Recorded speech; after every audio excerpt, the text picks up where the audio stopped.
गीतांजलि की मौत को लेकर अभीरा पर भड़कते हुए नजर आएगी विद्या और सुनाएगी खरी खोटी पूरे पोद्दार परिवार के सामने।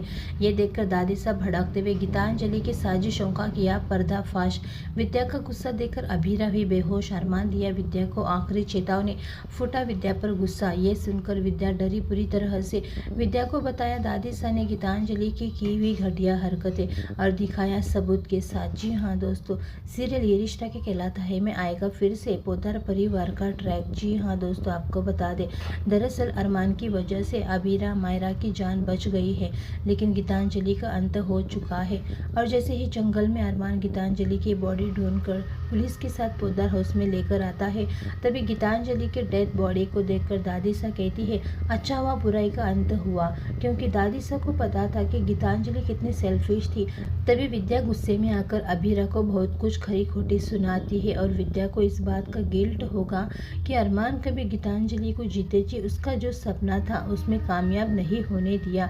लेकिन यहाँ पर आप सभी देखेंगे गीतांजलि को पति का दर्जा नहीं दे पाया, गीतांजलि को कभी मायरा माँ नहीं समझी। ये सारी चीज़ें देख के गिल्ट में जाती है विद्या। लेकिन यहाँ पर अबीरा अरमान को संभालते हुए नजर आती है।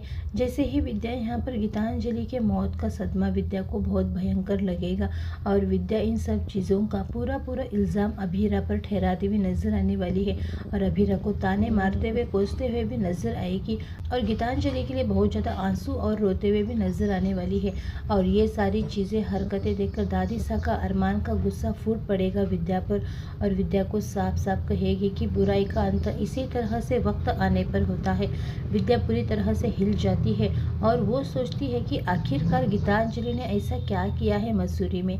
यहाँ पर विद्या कहती है वो तो अपने पत्नी धर्म निभा रही थी, वो अपने पति को वापस पाना चाहती थी, उसमें बुराई क्या थी, हर पत्नी यही करती है। लेकिन यहाँ पर दादी साहब पूरी कहानी बताते हुए नजर आती है कि किस तरह से गीतांजलि ने अबीरा और मायरा की जान लेने की कोशिश की, अरमान और अबीरा को दूर करने की कोशिश की और अरमान को नशीली दवा देकर अरमान को पाना चाहती थी। उन दोनों को लेकर के गई थी मारने के लिए, लेकिन मारने के लिए उन दोनों को लेकर गई थी और खुद ही मर गई खाई में गिर के। अब यहाँ पर आप सभी देखेंगे ये सारी चीज़ें सुनकर विद्या पूरी तरह से हिल जाएगी और विद्या अपने आप पर सोचती हुई नजर आएगी कि अबीरा बेहोश होकर गिर जाएगी। लेकिन अरमान सब कुछ बताता है कि अरमान के साथ गीतांजलि क्या आ गई थी।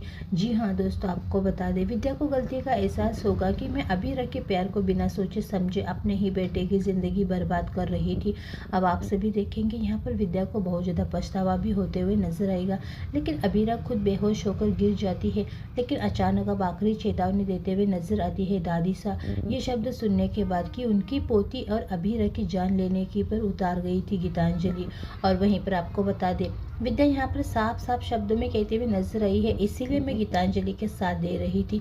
जहाँ पर दादी से ज़्यादा भड़कती है विद्या पर और विद्या को और भी ज़्यादा खरी खोटी सुनाती है और कहती है कि साफ साफ शब्दों में बुराई का अंत इसी तरह से होता है, अगर कोई बुरा करता है तो उसका अंत इसी तरह से होता है।